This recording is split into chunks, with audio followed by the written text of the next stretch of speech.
It's late. You've already brushed your teeth. You're back in bed with the lights off, phone screen pointed at the ceiling, and you type the 4 words you've typed before. Prophetic word for me.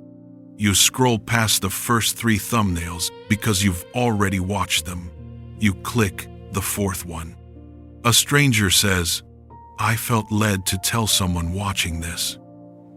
And your heart does the thing you can't stop it from doing. It hopes. You have a folder. You wouldn't say it out loud to anyone. It's named something innocuous, encouragement, or faith. Inside it are dozens of saved videos, all variations of the same promise. You watch them when the wait gets loud. You haven't deleted any of them, because deleting them would feel like deleting hope. And you've prayed, God. You have prayed. Just tell me one thing about him, a name, a detail, anything. And the silence in response to that prayer has been the loudest silence you've ever heard. Hear me, beloved. What I'm about to tell you is not another version of trust the timing. You've heard that. You're tired of that. What I'm about to tell you is something else entirely. Something that should shift the floor beneath you. God is not silent on the subject of this man. He is not withholding information. He is not waiting for you to be holy enough to receive it. He wrote it down. In your Bible, you've been begging for a private letter, and he published a public manuscript. You've been checking the mailbox of your own heart every morning for a personalized note with his name on it, and the whole time, the book has been sitting on your shelf. Private revelation cannot override public revelation. It can only confirm it. That's the rule for every dream, every prophetic word, every nudge in your spirit. Anything God says privately must align with what he has already said publicly, which means what he has already said publicly is the floor of everything he will ever tell you privately, the starting point, the first text you should be studying.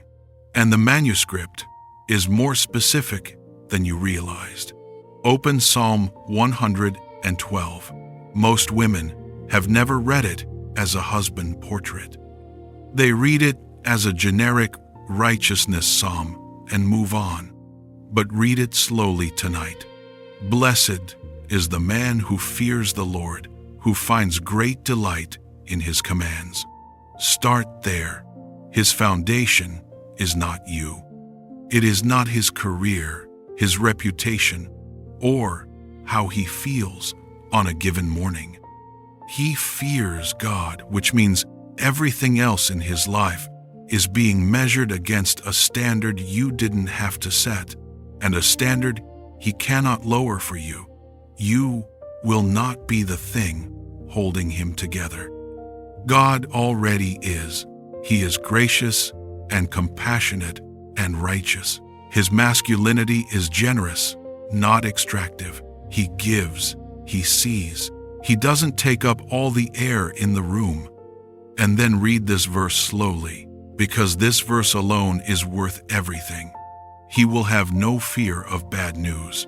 His heart is steadfast, trusting in the Lord. Read that again. He will have no fear of bad news. His heart is firm. That is not a personality trait.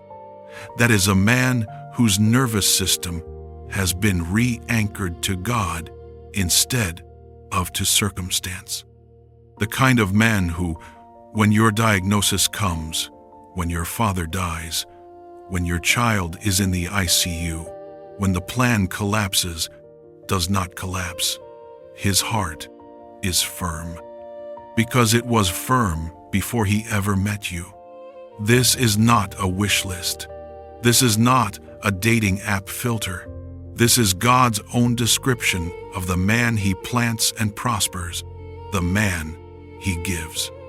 And God wrote it and published it in a psalm that has been sitting in your Bible your whole life.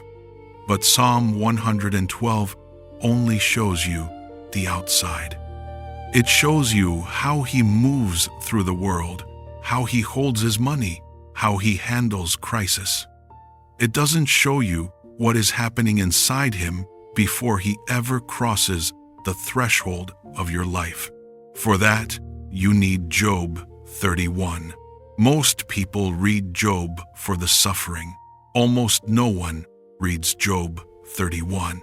And yet Job 31 is one of the most remarkable self-portraits of integrity in the entire Bible. Job, vindicating himself before God, walks through the internal covenants he made before any external test came.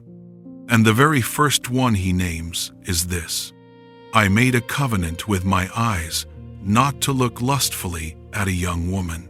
Stop on that. He didn't make the covenant when he was tempted. He didn't make it when he met his wife. He made it with himself, in private, before God, about what his eyes would and would not do. Before there was a wife to be faithful to, he was already being faithful. That is the kind of man God is forming. Not a man who will try to be faithful once he has you. A man who has already decided who he is when no one is watching. A man whose private architecture is being built by God in silence, often through his own loneliness, long before he ever finds his way to you. Now, hold Psalm 112 and Job 31 together. One is the public-facing portrait, how he moves through the world, what he fears, how he holds himself under pressure. The other is the internal portrait, what covenants he makes when no one can see them, what he has already decided about his eyes, his mouth, his integrity. This is what God said about him. This is what God has said about every man he has ever given to a daughter who feared him. This is the description that has been waiting in your Bible while you were watching strangers on the internet and promise you a whisper. And it changes the question you've been asking. Because the question you've been asking is he the one? That question presumes a specific man and waits for a verdict. It is the wrong question. The right question is he becoming a Psalm 112 man? Is he making Job 31 covenants? Trajectory, not verdict. Direction, not benchmark. Becoming, not arrived. No man God sends will arrive perfect. He will arrive becoming. And the only way you will recognize him is if you have already studied the description.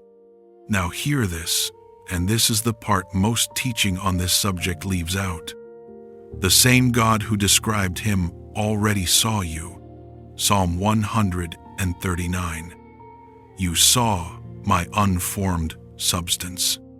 In your book were written every one of the days that were formed for me, when as yet there were none of them. Before there was a face to see, God saw your face. That is not poetry. That is theology with your name on it. The thumbnail of this video says, He already saw your face. The he in that line is not, ultimately, your future husband. It is God. The God who is forming the man you're waiting for is the same God who saw you in your mother's womb before you were a person anyone could love. Two faces, one author, one timeline. You are not waiting in the dark. You are waiting in the same hand that is forming him. So stop checking the mailbox. The letter was published. Open it. You are not overlooked. You are not forgotten. You are not behind schedule in some cosmic lottery no one told you the rules to. You are being read by the same author who wrote the description of the man who is coming. And he wrote both of you into the same story before either of you had a page. There is one more thing to say before this ends, and it is important enough that you need to hear it clearly. Psalm 112 is not a checklist. It is a direction. No man you ever meet will arrive there fully formed. Every godly man is becoming that, and the question is not whether he has arrived, but whether he is moving toward fearing God, toward generosity, toward steady-heartedness, toward private integrity. If he is moving in that direction, that is a green light, not a red flag with a grace period. Don't take what you've heard tonight into your relationship as a weapon. Take it into your heart as a compass. And if you're listening to this, and a man in your past failed every one of those verses, who crumbled under bad news, who broke private covenants, who was harsh where he should have been gracious, hear this with both ears. Your nervous system may react to a steady man like he's foreign. Gentle might feel suspicious. Firm might feel cold. That is not your discernment failing. That is your wiring asking to be healed. And God can do that. He is doing that. This season of waiting is not wasted. It is the healing you need so you can recognize what you're actually waiting for. If God spoke to you tonight, type the declaration in the comments. God didn't whisper, He published. I'm reading every one, and I'm praying for you. And if this message blessed you, remember to like, subscribe, and share so others who are searching at 2 a.m. can find what you just found. God bless you.